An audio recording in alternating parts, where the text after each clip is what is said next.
Je serais tenté de dire que c'est une destination qui n'a plus ni de secret pour vous, ni pour les athlètes qui participent régulièrement à ces épreuves organisées là-bas, à Lanzarote, du côté des Canaries, au large du continent africain, au large du Maroc.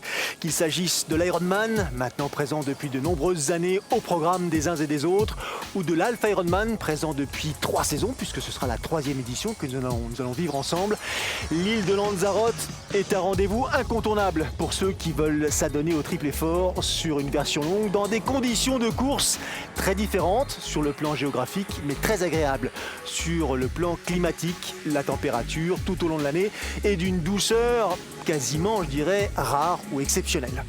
Le rendez-vous que je vous propose, c'est donc celui de l'Alpha Ironman de Lanzarote qui cette année fêtait son 3e anniversaire. Une épreuve qui a été remportée il y a 2 saisons par Ivan Rania chez ces messieurs et Dane Botterenbrod chez ces dames. Victor Del Corral lui a succédé l'an dernier. Agnieszka Jerzik, la polonaise, a fait de même. Et donc, qui sera le champion? Qui sera la championne? Un tout petit peu de patience, nous allons découvrir ça tous ensemble.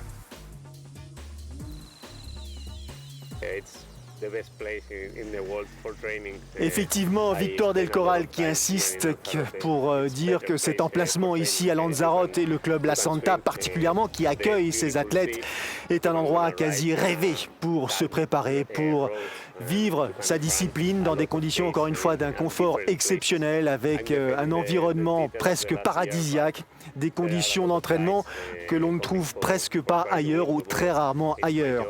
Victor Del Corral qui a décidé, comme bon nombre d'athlètes professionnels, de poser ses bagages ici sur l'île de Lanzarote de nombreuses semaines par an. Victor Del Corral, présent donc pour cette édition 2014 de l'Alpha Ironman de Lanzarote, tenant du titre. Victor Del Corral qui, comme bon nombre d'athlètes professionnels, est venu ici sur l'île pour préparer aussi un objectif majeur. Hawaï, c'est dans quelques jours. Will Clark ne sera pas sur l'Ironman d'Hawaï, ne disputera pas donc les championnats du monde Ironman. En revanche, lui qui a décidé de se mettre au format long il y a maintenant un peu plus de 2 saisons, fait partie de ceux qui ont pris le temps de venir ici quelques semaines auparavant se préparer et miser énormément sur cette épreuve. Issu du court distance, comme on dit, des compétitions ITU. Will Clark est connu pour être un excellent nageur, un très bon coureur à pied. Autant dire que ce sont des disciplines sur lesquelles il va falloir miser pour ce qui le concerne. Alors on a parlé de Victor Del Corral, on a parlé de Will Clark. Il faut aussi citer Marco Albert parmi les compétiteurs présents et Romain Guillaume, le Français, qui se plaît lui aussi ici. Avec le microphone, Kenneth Gask, le Danois, qui un beau jour, au début des années 80, a décidé de poser ses affaires sur l'île pour tout simplement créer un site dédié aux vacances à caractère sportif.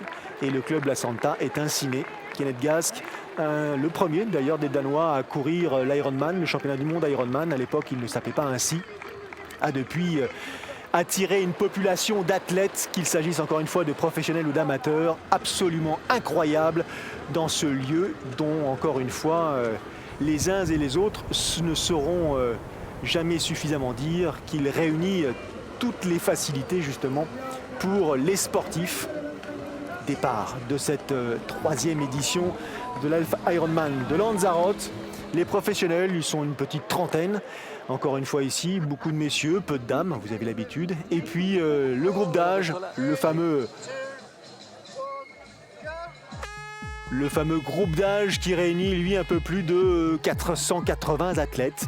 2e départ donné, vous l'aurez reconnu, par Eneko Llanos, l'Espagnol, qui s'était imposé ici. Eneko Llanos, je crois que c'était sur l'Ironman d'Hawaï, le Lanzarote c'est sûr, en 2010, si ma mémoire ne me fait pas défaut.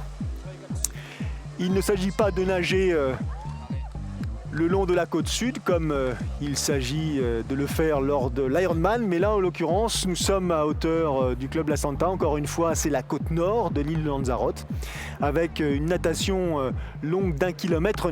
Pas de surprise, hein, il s'agit d'un Alpha Ironman, mais natation dans une baie totalement protégée donc, Autant dire conditions aisées pour les nageurs, si ce n'est bien sûr cette fameuse distance qu'il faudra couvrir avant d'attaquer le parcours cycliste long de 90 km et de terminer cette journée par ce semi-marathon long, lui, de 21 km.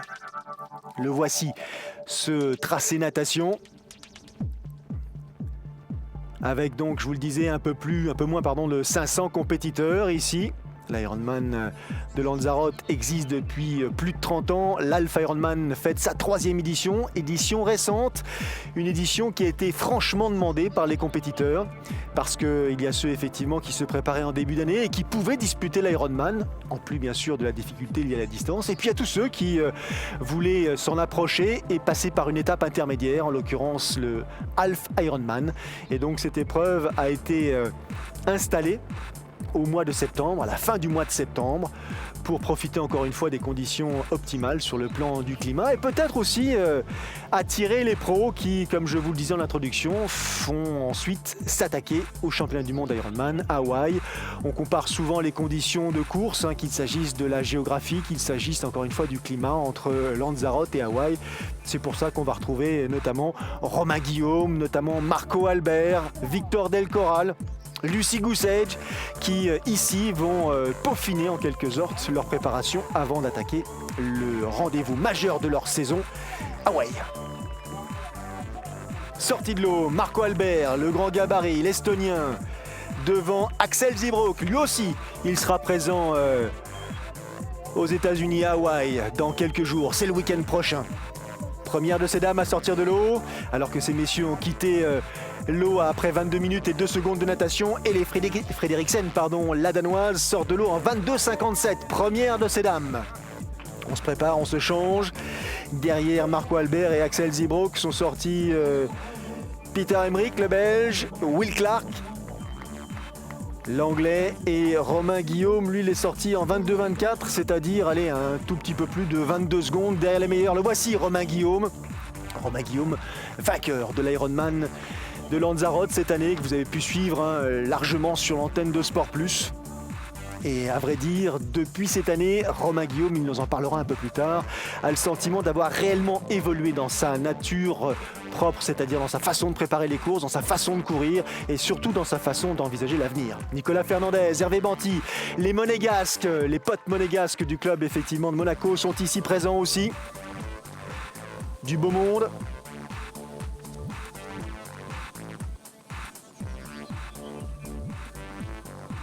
Et l'infrastructure hôtelière du club La Santa. Victor Del Corral, 26 minutes et 19 secondes. Il a déjà 4 minutes et 17 secondes, 18 secondes de retard sur Marco Albert. Attention, même si Victor Del Corral est plutôt du genre agressif à vélo et particulièrement efficace en course à pied, attention à ne pas rajouter des difficultés à celles qui s'annoncent, parce que ici le parcours cycliste, même s'il encore une fois il n'est long que de 90 km entre guillemets, il n'est pas forcément aisé. Le vent, le dénivelé et puis surtout, je dirais, la qualité des adversaires rendre le challenge un tout petit peu difficile. Voici les temps. Albert, Zybrook, Emmerich, Clark dans un mouchoir de poche. Et ces dames, Frederiksen devant Lucy Goosage, vainqueur de l'Ironman cette année, déjà à près de 4 minutes derrière Helle Frederiksen. Allez, c'est parti pour une longue séance à vélo, 90 km. On part du club La Santa, on longe donc la côte nord jusqu'au village de Famara, avec là, a priori, un vent presque de face, légèrement sur le côté gauche. On va prendre la direction de Teguise, première difficulté, et non pas ensuite direction Los Valles et Mirador de la Heredia, comme c'est le cas pendant l'Ironman. Petite variante, direction Nazareth, Taïché, et on va attaquer Aria de l'autre côté. Et les Frederiksen nous dit que de toute façon, elle sait plutôt qu'elle n'a pas 36 façons d'opérer ici. Il faut aller véritablement le plus vite possible dès le coup de canon. canon dès le départ donné. Elle qui vient encore une fois du court distance. Ellie Frederiksen qui fait partie de celles qui ont quitté le circuit UTU, les Coupes du Monde, et se sont jetées à bras raccourcis sur le longue distance. Même si encore une fois, elle n'a pas oublié de disputer les championnats du monde 51-50 il y a quelques jours à Des Moines aux États-Unis. Elle s'y est imposée. Elle a raflé par la même occasion la petite prime de 100 000 $. Et les Frederiksen qui se sent assez à l'aise, suffisamment sûre d'elle justement pour ne pas limiter la nature de son effort sur cette épreuve.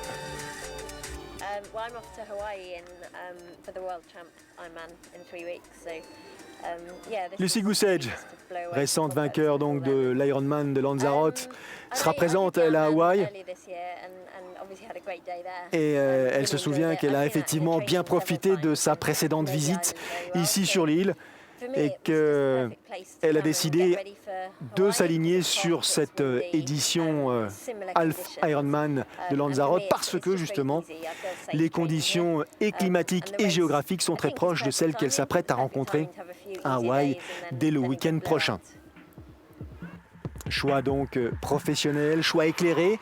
C'est pour cette raison que Kenneth Gask et son équipe, Isabelle Janssen notamment, ont choisi de fixer cette date propice pour tous ces pros et ces amateurs aussi qualifiés pour Hawaï qui pourraient avoir besoin d'une dernière échéance avant d'enjamber l'Atlantique, une partie du Pacifique pour prendre la direction de l'archipel hawaïen. Allez, ça commence à bouger. On est encore entre La Santa et Famara, village de pêcheurs certes, mais aussi village de surfeurs Famara. Axel Zibrouk en gros plan, dossard numéro 21. Avec cette légère brume au-dessus du village de Famara, classique. Une route qui, lorsque le vent souffle, est régulièrement recouverte par une large couverture de sable. Attention, par endroits, les virages peuvent s'avérer glissants. Groupe compact, donc aux avant-postes de cette troisième édition de l'Half Ironman de Lanzarote. Il y a du Marco Albert, de l'Axel Zibrouk, du Peter Emmerich, Will Clark, Romain Guillaume est là. Que des athlètes connus pour être assez efficaces à vélo. Victor Del Corral, le tenant du titre, est sorti un tout petit peu plus loin. Il va falloir lutter une bonne partie de ce parcours cycliste pour grappiller les secondes essentielles. Un retour sur la tête de course et ça s'anime devant justement. Romain Guillaume, position de recherche de vitesse, plus petit gabarit, c'est normal, c'est le plus petit des athlètes présents ici. Qui remonte progressivement, Marco Albert, Axel Zibrouk, Will Clark est devant, le Belge. Peter Emmerich. Peter Emmerich, quatrième ici même l'an passé, qui court très régulièrement sur format M, vainqueur récemment du M de Bruges ou de Anvers. Romain Guillaume, vainqueur encore une fois de cet Ironman de Lanzarote. C'était au mois de mai dernier. Deuxième Ironman à son actif après celui de Mont-Tremblant. Remporté, Mont-Tremblant, c'était en 2012.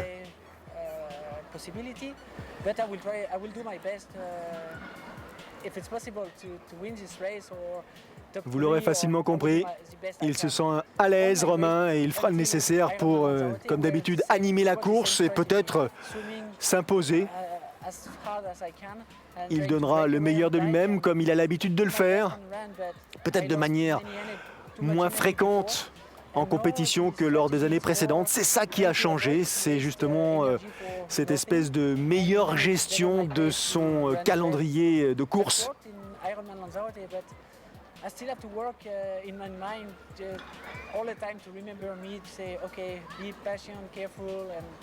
Et ce dont je vous parlais un peu plus tôt, c'est effectivement les premiers bénéfices que Romain a tirés de ces périodes de préparation à Lanzarote, de sa victoire ici même au mois de mai. Cette réflexion, cette expérience, ce recul qui lui permet maintenant de mieux gérer cet effort, son enthousiasme. C'est un garçon très généreux et sur les parcours Ironman, il avait trop tendance à justement payer la nature de ses efforts en fin de, tout simplement en fin de course. Alors, une fois qu'on a quitté Famara, qu'on a laissé donc l'Atlantique dans le dos, on prend la direction de Teguise, léger faux plat montant. Et les Frederiksen qui nous parle de son engagement lors des championnats du monde de Mont-Tremblant, que vous pourrez voir sur l'antenne de Sport Plus un peu plus tard, puisqu'il s'agira d'une diffusion proposée mercredi 22 octobre. Et les Frederiksen qui, elle aussi, faisait partie de celles qui pouvaient monter sur la plus haute marche du podium et qui, malheureusement, à la faveur d'un manque d'attention, a pris une pénalité, un carton rouge lors du parcours cycliste de Mont-Tremblant.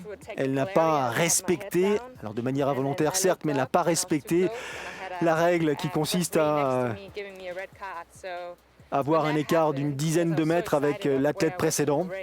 Les arbitres sont passés à ce moment-là, ont estimé qu'elle profitait donc de l'aspiration de l'athlète placé devant elle et qu'en conséquence, elle méritait d'être pénalisée. Pénalité qu'elle a très mal vécue puisque ça a quasiment détruit sa concentration, son enthousiasme et bilan des courses. Et les Frederiksen n'a pas du tout supporté cette sanction et à l'issue du parcours cycliste a tout simplement décidé de jeter l'éponge, de ne pas essayer de passer outre, de dompter en quelque sorte cet afflux d'émotions. Et elle pense que c'est effectivement une erreur, sans doute une erreur de jeunesse qu'elle s'est promise de ne pas réitérer et de justement s'appuyer sur ces nouveaux faits de carrière, sur ce format qu'elle découvre pour bâtir, construire une identité sportive un tout petit peu plus efficace. 500 compétiteurs, dont 480 ou 470 amateurs, les fameux groupes d'âge qui savent pertinemment ce qui les attend ici. Et Romain Guillaume en tête de la compétition qui va arriver là à hauteur de Teguise après cette longue ligne droite usante en flot plein montant. Il donne le max, Romain, devant Axel Zybroek, Will Clark, le Belge Tim Rick, Marco Albert. Et derrière, c'est le vide absolu. Ça commence à effectivement taper un petit peu dans les jambes. Il connaît bien le parcours, Romain, très bien l'île aussi. Donc à la différence de l'Ironman, on ne continue pas après sur Aria et sur Del Rio. Mais là, à hauteur de Teguise, on bifurque à droite, direction Nazareth. Et un peu plus loin, Taïché. Pente un peu plus agréable, faux plat descendant. Donc on fait marcher les jambes, on prend de la vitesse. Dans ce décor lunaire que constitue cette île de Lanzarote, au large encore une fois du continent africain. Végétation rarissime, du vent, de la chaleur. Une île qui, en dépit de son caractère radical, a plutôt tendance à vous attirer qu'à vous repousser.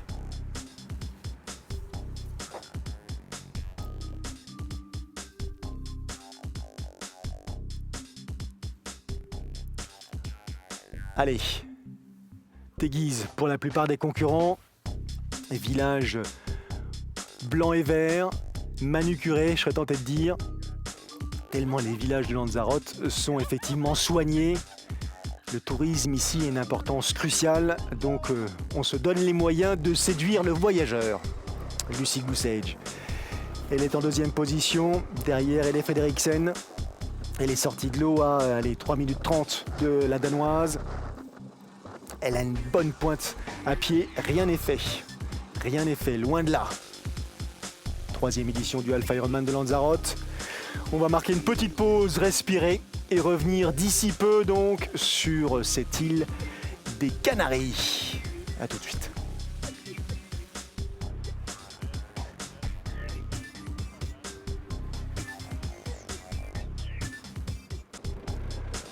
La tête dans le guidon, Romain Guillaume en plein effort.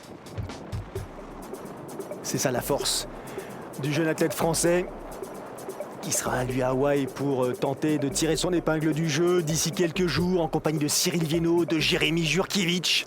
C'est ça sa force, savoir justement adopter cette position, rester agressif, gérer cet effort si particulier. Et là, à hauteur de Taïché, en prenant tout simplement la longue ligne droite qui accompagne les coureurs jusqu'à Arrieta, Romain Guillaume essaye d'accroître cet avantage, cette avance, de manière à se procurer un petit pécule avant d'attaquer les fameux 21 km à pied qui se courront le long de la côte nord, encore une fois, entre La Santa et les villages de part et d'autre.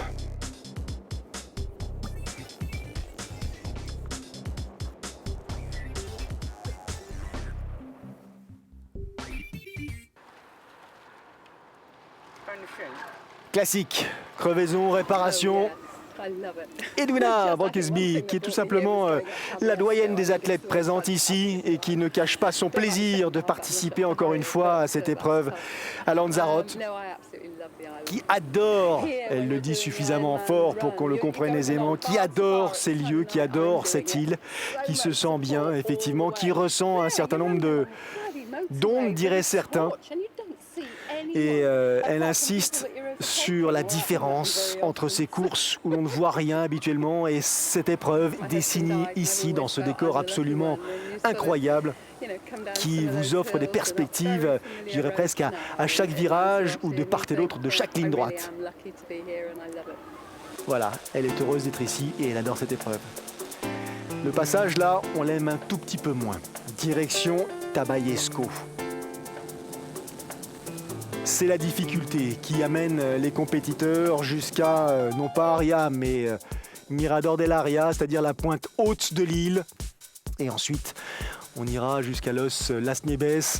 Et puis la descente sera au programme de tous les compétiteurs, descente direction Teguise. C'est la partie la plus difficile de ce tracé, donc, ici, à l'occasion du 73 de Lanzarote. Longue ascension, lente ascension. On s'accroche au virage, on essaie de maintenir le rythme, on grimpe au train, on est souvent à l'abri du vent, donc c'est la partie, je dirais, la plus agréable sur le plan de l'effort adverse. Et devant, ça continue, Will Clark, Temric, Albert et Axel Zybrook.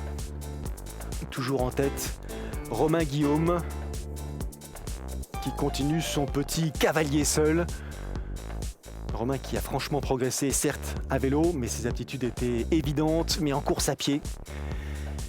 Il a intégré l'équipe Place BMC, dont nombre de ses coéquipiers sont présents ici aussi. Mais c'est surtout adjoint les conseils de Yves Cordier, qui lui a expliqué qu'il était un des compétiteurs qui avait un potentiel à pied absolument phénoménal.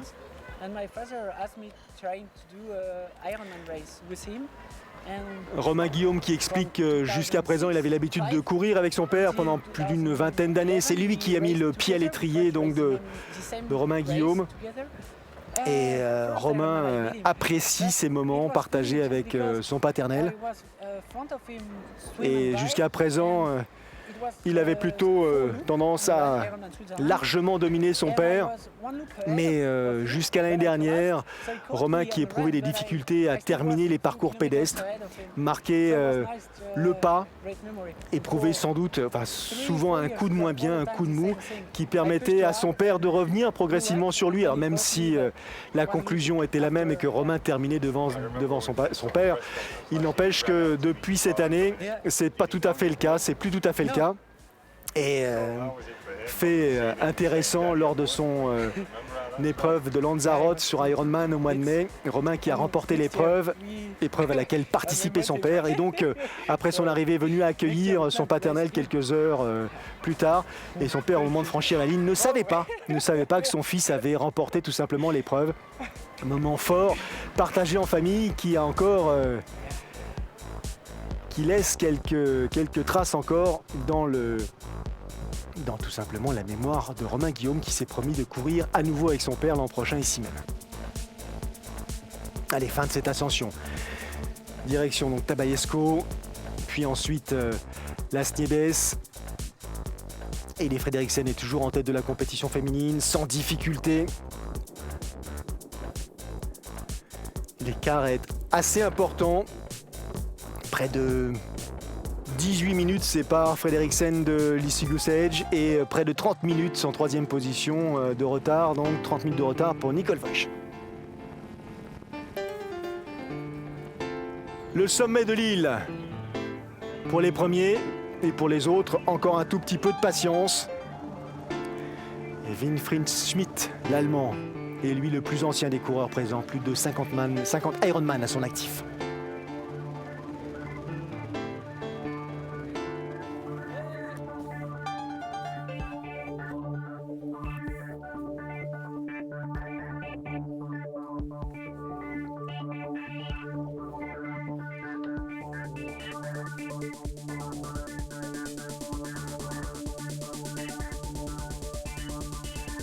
Allez, les derniers lacets, les derniers virages, les derniers efforts. De l'autre côté, ce sera la descente, direction Teguise, et puis ensuite la longue ligne droite vers l'océan et Famara avant de rejoindre La Santa.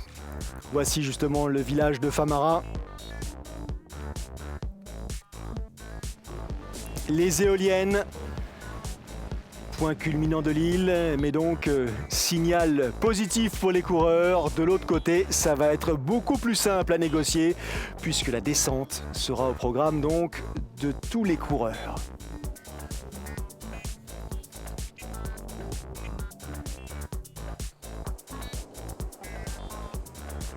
Et les Frederiksen, la danoise.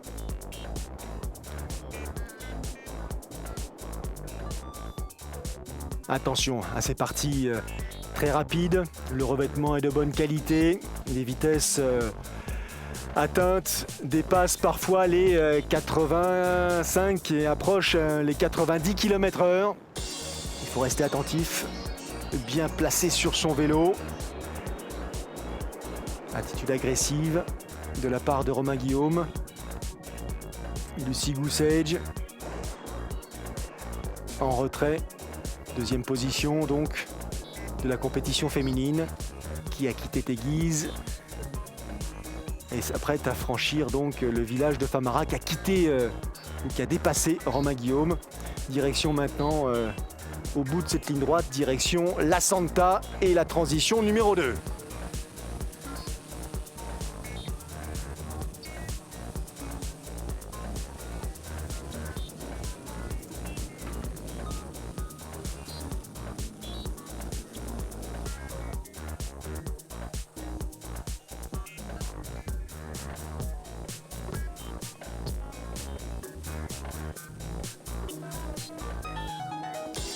Allez, fin du parcours cycliste.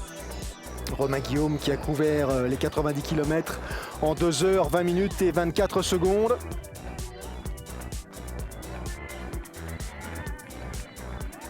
Ce qui fait un temps total natation et vélo de 2 h 43 presque, si on ajoute 1 minute 30, 2 h 44, 30. Tandis que Will Clark et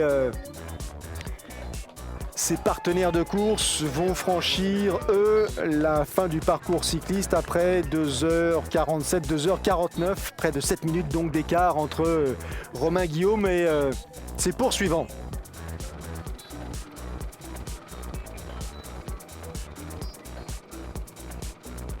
Pas tout à fait 7 minutes, un peu plus de 5 minutes.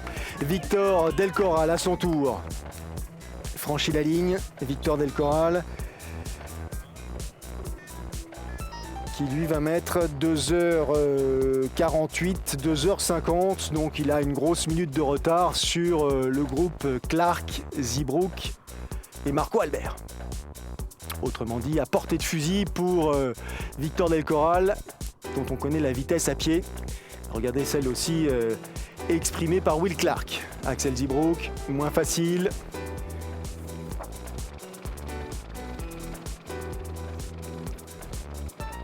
Grandes enjambées fluides, agressives pour Will Clark, vainqueur de l'Elf Ironman de Wimbledon, c'était cette année en Grande-Bretagne. Première victoire sur la distance. Lui, encore une fois, qui est passé sur format long en novembre 2012. Allez, Helle Frederiksen, la Danoise, qui a couvert les 90 km en 2h38,08. Ce qui fait un temps total de 3h02 minutes. Et elle va avoir 20 bonnes minutes d'avance sur Lucy Goosage. Autrement dit, la course pour Helle Frederiksen semble un peu plus confortable que pour Romain Guillaume, qui lui, encore une fois, ne comptait que 5 minutes 30 d'avance sur Will Clark après avoir posé le vélo. Will Clark qui revient 21 km à pied, 3 allers-retours pour ce qui concerne ce parcours pédestre.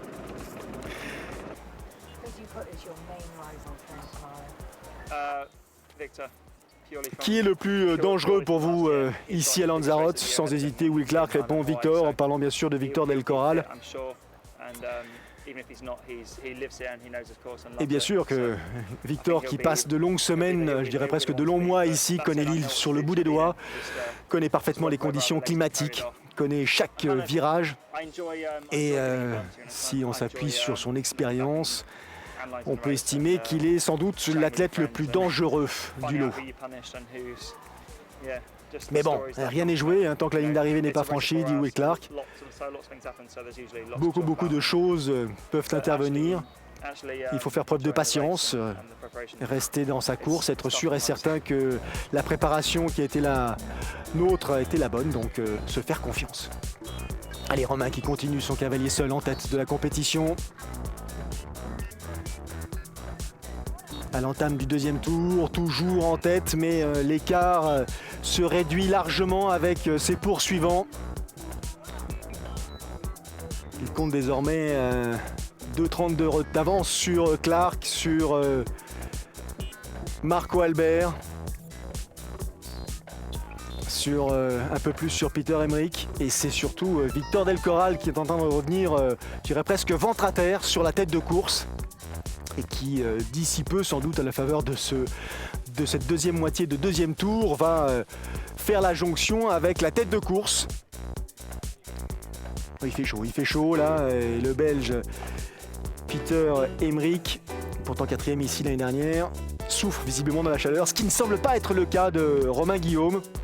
Ou peut-être cela se voit-il un tout petit peu moins. Will Clark sur les talons de Romain Guillaume désormais, à la faveur de cette deuxième boucle, deuxième aller-retour. Il est conscient bien sûr de la différence de vitesse qu'il y a entre lui et Will Clark, entre lui et Victor Del Corral, mais Romain s'accroche jusqu'au bout. Petite foulée fluide, rapide à la manière de Chrissy Wellington, je serais tenté de dire. Helle Frederiksen, encore une Danoise en forme. Je dis encore une Danoise parce que celle qui pour l'instant rafle tout, c'est Camilla Pedersen, championne du monde ITU cette année. Away, vainqueur du triathlon XL de Gérardmer. Après son accident survenu l'an passé, la Danoise revient au premier plan et rafle toutes les performances, toutes les courses auxquelles elle participe. Troisième position pour Nicole Voisch, à plus de 30 minutes de la première. Nicole Voisch qu'on avait découvert sur le Challenge Vichy cet été, elle avait pris une 5e position. Le club La Santa, l'installation qui donc a décidé d'accueillir cette course Half Ironman 70.3 pour les spécialistes. Les derniers concurrents terminent pour ce qui concerne le parcours cycliste et s'apprêtent à poursuivre avec ces 21 km à pied au programme. Devant les premiers, sont en passe de terminer l'épreuve, de conclure cette journée. Et effectivement, là, à la fin de ce deuxième tour, à l'entame du troisième, c'est désormais le Britannique Will Clark qui a pris le meilleur sur Romain Guillaume, imité par Victor Del Corral. Premier Clark, deuxième Del Corral, troisième Guillaume. Il reste quelques kilomètres à parcourir. Et une fin de course épique. Will Clark qui va résister au retour de Victor Del Corral et franchir la ligne d'arrivée en vainqueur. Deuxième victoire sur cette distance Alpha Ironman pour Will Clark. Le temps 4:04:16 pour le Britannique. Et pour ce qui concerne Victor Del Corral, 4:04:22, 6 petites secondes d'écart après autant de kilomètres. Finish très spectaculaire.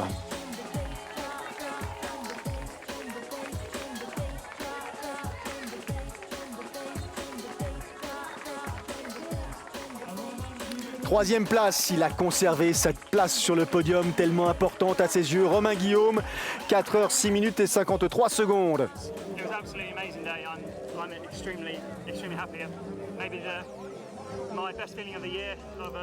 Will Clark qui bien sûr insiste sur la satisfaction qui est la sienne, sur cette performance qui est la plus belle qu'il ait effectivement enregistrée cette année. Puisque Will Clark avait cette année, même s'il avait remporté l'Alpha Ironman de Will Ball, il estime que cette épreuve est un tout petit peu plus difficile.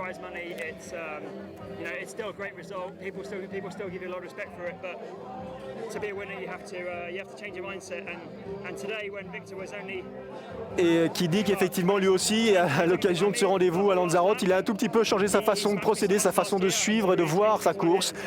Et avant, il avait tendance à un petit peu à se laisser envahir par les émotions et à perdre sa lucidité, sa concentration, qui pouvait le pénaliser de quelques secondes et lui faire perdre, en l'occurrence, une épreuve. Tandis que là, il a su rester dans son épreuve en permanence, se consacrer uniquement à son effort et à sa course. Je dirais presque faire abstraction des autres athlètes. Et ça lui a réussi. 6 secondes de différence à l'arrivée entre Will Clark et Victor Del Corral, c'est effectivement assez peu. Il aurait fallu sans doute quelques dizaines de mètres supplémentaires à Victor Del Corral, mais la règle veut que ce ne soit qu'un semi-marathon qui soit au programme d'un Alpha Ironman. Il est heureux cependant, et malgré tout, de cette deuxième position espagnole. Il ne se sentait pas très bien au départ de l'épreuve. Il a eu un petit peu de difficulté à la sortie de natation, des jambes un petit peu dures sur le parcours cycliste. Il pensait être plus rapide pour revenir plus facilement sur la tête de course.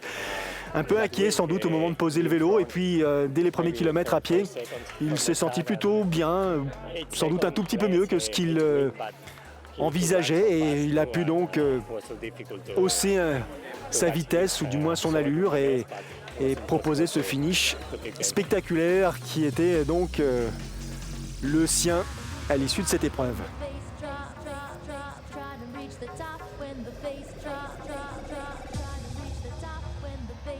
Le vent, toujours le vent, en permanence le vent. Vent doux certes, mais vent qui par moments vous semble tellement difficile à vaincre. Lucy Goosage termine comme à son habitude, à vitesse élevée à pied, mais elle est tellement loin de Elle Frederiksen qu'elle ne pourra pas empêcher la Danoise de monter sur la plus haute marche du podium. 4h29 secondes et 29 minutes et 58 secondes pour Elle Frederiksen. Quatrième victoire sur cette distance pour la jeune athlète danoise. Deuxième place pour Lucy Goosage, 4h50:04, effectivement, un peu plus de 20 minutes de retard. Et troisième place pour Nicole Voigt. Ça, ce sont les écarts, les temps réalisés par les compétiteurs. Encore une édition très spectaculaire proposée ici. Il faut dire que la présence de ces anciens coureurs ITU qui ont disputé des Coupes du Monde, des Triathlon Series et qui passent désormais sur distance plus longue nous offre des schémas de course très différents, souvent qui se terminent au sprint. Prochain rendez-vous sur l'antenne de Sport Plus, le Natureman et les championnats du monde 70.3, mercredi 22 octobre. Salut!